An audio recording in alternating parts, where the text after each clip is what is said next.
kami mempunyai mahasiswa juga yang jauh dari Papua, dari mana-mana. Jadi sebenarnya kita tuh hanya sebagai agent untuk perubahan. Menarik sekali ya, Prof.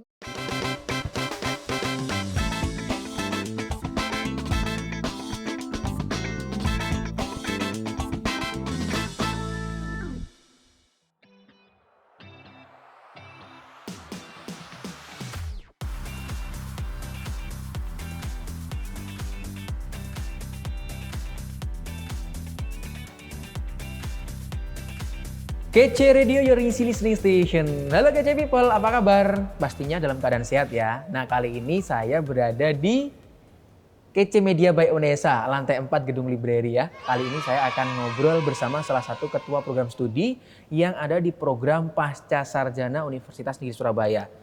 Terlihat kan di belakang, nah ini gedung Pasca Sarjana. Kali ini sudah ada bersama saya di sini Ketua Program Studi S2 Pendidikan Luar Sekolah. Ada Ibu Profesor Dr. Gunarti Dwi Lestari, MSI. Assalamualaikum Prof Gun. Waalaikumsalam Mas Mufti. Apa kabar Prof? Baik, Alhamdulillah sehat. Walafiat. Sekarang sudah semakin longgar, semakin banyak mahasiswa yang datang ke kampus. Bagaimana Prof perasaannya Prof? Tentunya senang ya, mahasiswa sudah sangat merindukan untuk kuliah tatap muka. Tetapi memang sebagian karena kami mempunyai mahasiswa juga yang jauh dari Papua, dari mana-mana sehingga masih tetap hybrid ya dilaksanakan. Tetapi memang mahasiswa lebih senang datang ke kampus karena mereka bisa ketemu teman dan belajar bersama-sama, terutama yang sedang menyelesaikan tesisnya gitu ya. Itu penting banget itu datang ke kampus ya. Iya, untuk konsultasi. Begitu Prof. Lebih afdol, lebih jelas kalau ketemu langsung tatap muka dengan dosen kan ya. Lebih enak gitu. Jadi langsung umpama masalah langsung dicoret, langsung diberi masukan langsung di tempat begitu Prof. Beda kan memang ya secara daring kalau lewat WA, lewat email direview oleh dosennya terkadang tidak memahami apa maksud dari si dosen pembimbing. Tapi kalau ketemu langsung gini langsung klik. Langsung ibarat anak muda tuh ketemu chemistry gitu sama dosennya ya. Benar Prof. Nah, untuk Kece People yang sekarang masih menempuh pendidikan S1 sudah bisa mempunyai gambaran dan mempersiapkan diri ya untuk lanjut di S2 Pendidikan Luar Sekolah. Seperti apa sih PLS ini? Apakah juga sama dan linear dengan yang dipelajari ketika S1? Kita langsung tanya-tanya sama Prof Gunarti. Nah, Prof, gambaran perkuliahan di S2 Pendidikan Luar Sekolah ini seperti apa, Prof? Oke, baik. Di S2 Pendidikan Luar Sekolah itu kurikulumnya ada 55 SKS. 55 SKS yang harus ditempuh mahasiswa. 51-nya wajib, yang 4-nya pilihan. Nah, gambarannya tentu karena kami bidangnya adalah pendidikan luar sekolah, maka bicaranya konteksnya adalah di inti mereka akan memperoleh mata kuliah dasar yang akan membekali mereka untuk level S2-nya. Kemudian mereka juga lebih banyak berpraktek. Di semester 2 mereka misalnya kalau di S1 itu banyak teori, maka kami di S2 seperti pengembangan model pembelajaran mereka berpraktek. Pengembangan diklat di semester 2 mereka sudah berpraktek. Apalagi kalau mereka PPL ke lapangan. Jadi pilihannya memang konteksnya adalah pemberdayaan masyarakat. Seperti kita tahu kan pendidikan kita ada 3 jalur ya Mas Mufti ya. Pendidikan formal, pendidikan non formal dan pendidikan informal. Nah, kami ini 2 itu, yang non formal dan informal ada dalam garapannya S2 Prodi Pendidikan Luar Sekolah. Kira-kira seperti itu. Nah, untuk yang bisa masuk di Prodi S2 Pendidikan Luar Sekolah ini apakah memang dari lulusan S1-nya PLS atau dari jurusan lain juga bisa, Prof? Nah, ini pentingnya ya. Nah, semua bisa masuk. Semua bisa masuk dan kita tidak ada matrikulasi. Hebatnya itu. Nah, kami juga punya mahasiswa yang lulusan kedokteran hewan. Nah, lulusan kedokteran hewan masuk PLS. Kebetulan beliau menjadi direktur di PKBM. Saya nggak usah sebut ya, nanti iklan ya. Direktur salah satu homeschooling terkenal gitu ya di Indonesia. itu masuk juga di PLS karena sehari-hari sesungguhnya mereka sudah melakukan pekerjaan-pekerjaan yang berkenaan dengan pendidikan masyarakat, tetapi mereka belum punya ijazah yang relevan. Sehingga kami semua lulusan Mahmufti boleh mendaftar di S2 pendidikan luar sekolah tanpa matrikulasi. Tanpa matrikulasi. Nah, itu kece people. Ya. Teman-teman S1 yang mungkin sekarang kuliahnya S1 pendidikan bahasa Indonesia, bahasa Inggris boleh, pun bisa masuk di PLS S2-nya ya, Prof. Kalau lulusan pendidikan malah lebih enak malah sudah langsung nyambung gitu ya. Tetapi non kependidikan juga tidak ada masalah. Prodi murni pun bisa, Prof. Prodi murni pun bisa. Untuk gelar akademiknya nanti setelah lulus dari S2 PLS? MPD ya, MPD sama dengan yang lain ya, Magister Pendidikan. Magister gitu. Pendidikan untuk gelar akademiknya nanti kece people. Nah, kemudian untuk prosentase perkuliahan tadi Prof. Gunarti sudah menjelaskan bahwa akan ada PPL, praktik yang pastinya itu praktik. Untuk teori dan praktiknya, prosentasenya seperti apa di PLS ini? Tadi saya sampaikan, karena ini S2 itu levelnya KKNI itu 8, sehingga mereka tidak sekedar teorinya, tetapi lebih banyak praktek. Jadi kalau dihitung komposisi ya Mas Mufti, itu 30-70. Memang 70-nya lebih banyak mereka berpraktek di lapangan. Lebih banyak. Ya, lebih banyak itu. Karena seperti sekarang mahasiswa baru kurang PPL nih yang angkatan 2021 kan.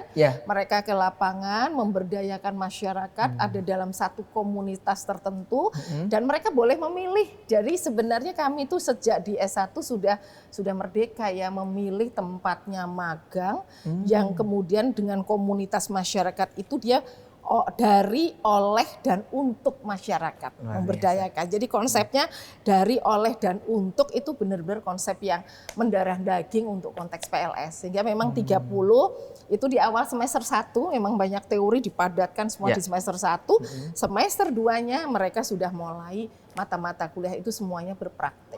Berarti mulai semester 2 sudah mulai berpraktek di lapangan. Jadi kalau pengembangan diklat gitu ya, pengelolaan diklat misalnya gitu ya, kemudian pengembangan model pembelajaran, juga konteksnya adalah model pembelajaran di luar sekolah untuk pendidikan non formal.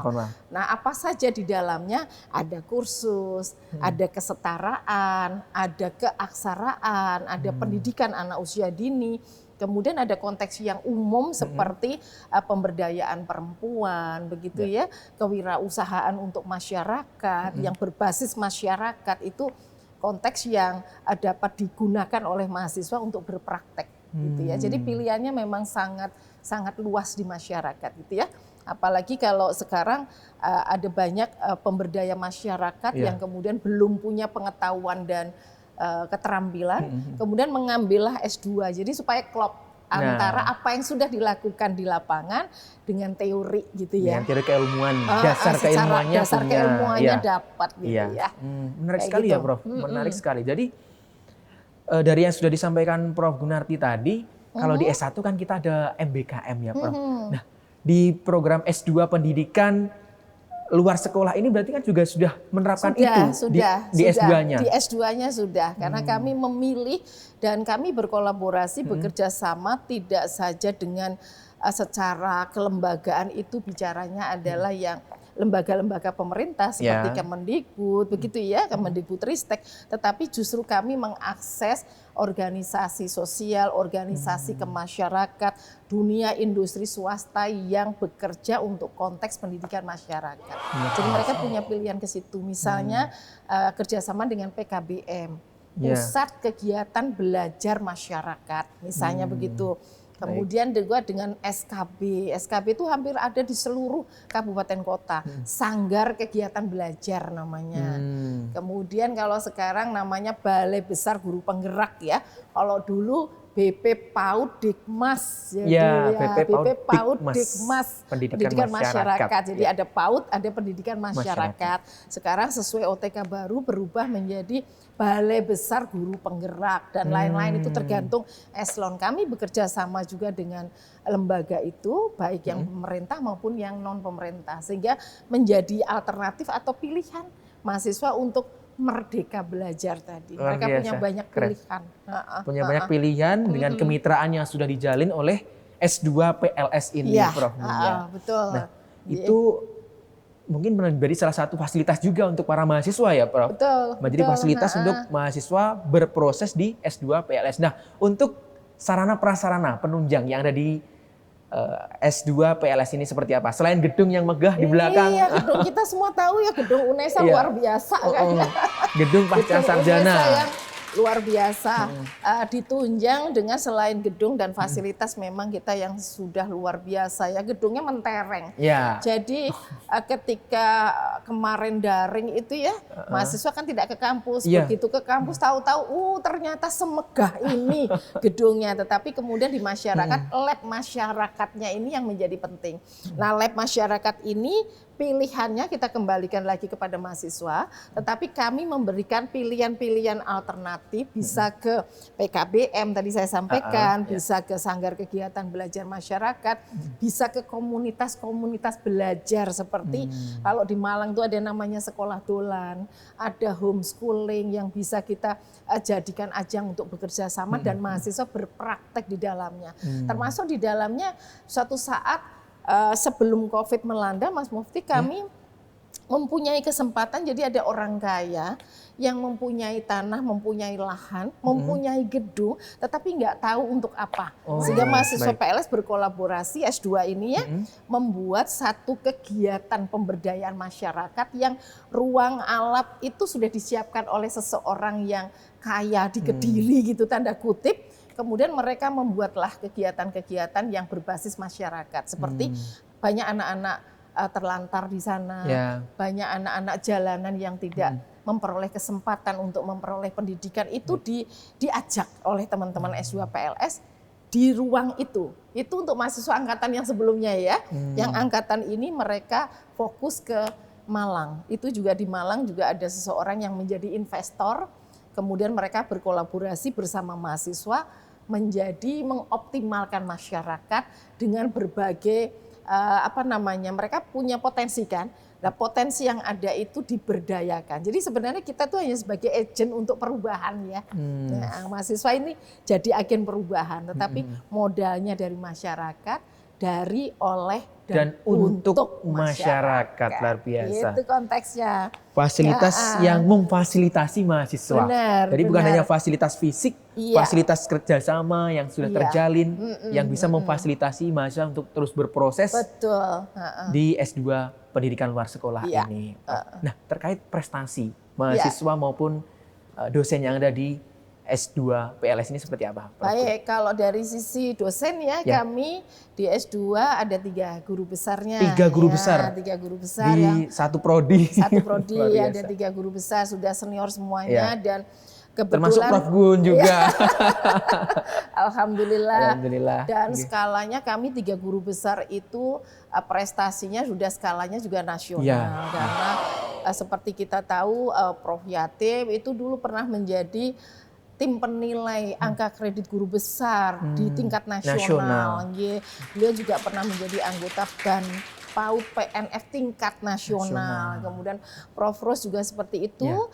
Beliau itu menjadi badan akreditasi level provinsi yang BAN SM provinsi itu 2 periode. 2 periode.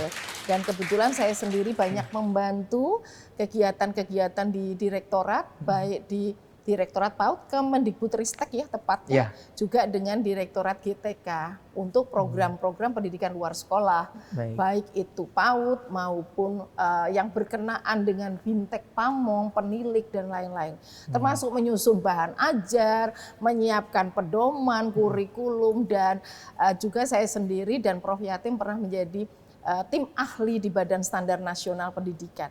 Meskipun sekarang BSNP-nya sudah dibubarkan, tetapi kami pernah berkontribusi di situ sampai menelurkan Permendikbud 137 tahun 2014 tentang Standar Nasional Pendidikan Anak Usia Dini. Saya termasuk tim ahli yang menyusun itu. Luar biasa. Sampai hari ini saya masih konsen membantu di kementerian, Kemendikbudristek. Baik, luar biasa. Jadi memang didukung dengan tenaga pendidik yang luar biasa di PLS ini. Betul, 3 guru besar dan lainnya sudah dokter semua yang tentu berpengalaman ya. Nah, saya sambung tadi pertanyaan yang kedua belum saya jawab ya, Mufti ya. Nah, yang mahasiswa, prestasi mahasiswa. Mahasiswa kami itu hebatnya ada anak dan ibu, keduanya adalah direktur homeschooling, yang satu direktur homeschooling di Bali, yang tadi saya bilang itu dokter hewan latar belakangnya. Si anak ini latar belakangnya psikologi, juga direktur homeschooling di Bekasi. Anak dan ibu ini kuliah dalam waktu bersamaan. Nah, karena beliau juga sudah pengalaman, tentunya skalanya sudah narasumber yang nasional. Wah, luar biasa. Jadi tidak hanya 2 orang ini, tetapi di angkatan yang 2021 kemarin, memang skalanya ada juga yang direktur sekolah dolan PKBM di Malang. Kemudian ada di Purworejo juga punya lembaga besar di Purworejo. Beliau itu narasumber levelnya nasional semua. Terutama juga kalau kaitan mahasiswa lain, secara akademik mereka juga punya prestasi akademik dan non-akademik. Karena sering mengikuti lomba-lomba yang diselenggarakan dan juara gitu ya. Luar biasa, akademik non-akademik gitu ya. Kalau narasumber sudah nggak diragukan lagi ya. Jadi mereka sering kolaborasi antar mahasiswa dan dosen di mata kuliah tertentu yang saya tadi sampaikan berpraktek. Mereka langsung gelar seminar. Setiap minggu ada narasumber-narasumber dari mahasiswa kolaborasi dengan dosen. Jadi di tandem seminar kami itu seperti itu. Luar biasa, keren. Jadi menggarisbawahi yang sudah disampaikan Prof. Gunarti, mahasiswa yang ada di S2 PLS ini bukan hanya fresh graduate ya Prof, tapi mereka yang sudah yang profesional, betul.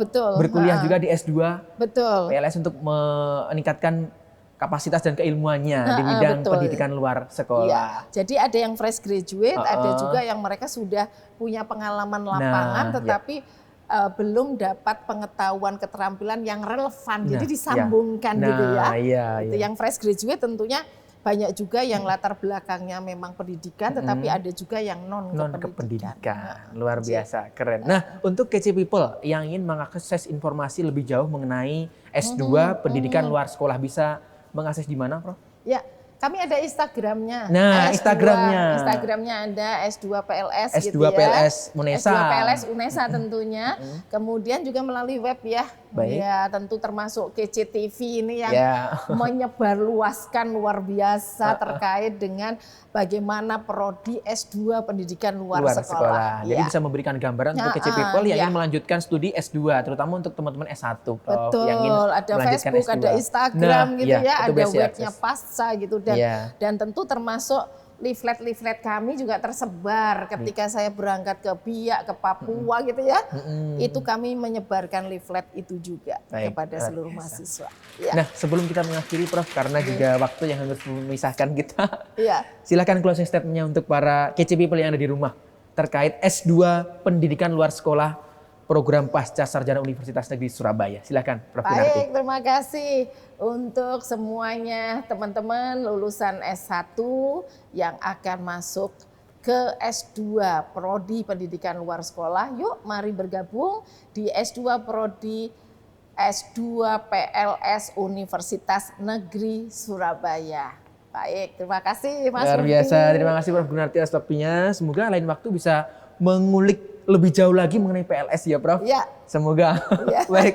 Baik. Nah, KC People itu tadi obrolan saya bersama Profesor Gunarti selaku Kaprodi S2 Pendidikan Luar Sekolah. Nah, untuk kalian yang ingin melanjutkan studi, tidak harus berlatar belakang pendidikan. Non kependidikan pun bisa berproses dan berprogres di S2 Pendidikan Luar Sekolah. Mufti pamit, terima kasih. Sampai jumpa di episode selanjutnya. KC Radio, your easy listening station. Sampai jumpa.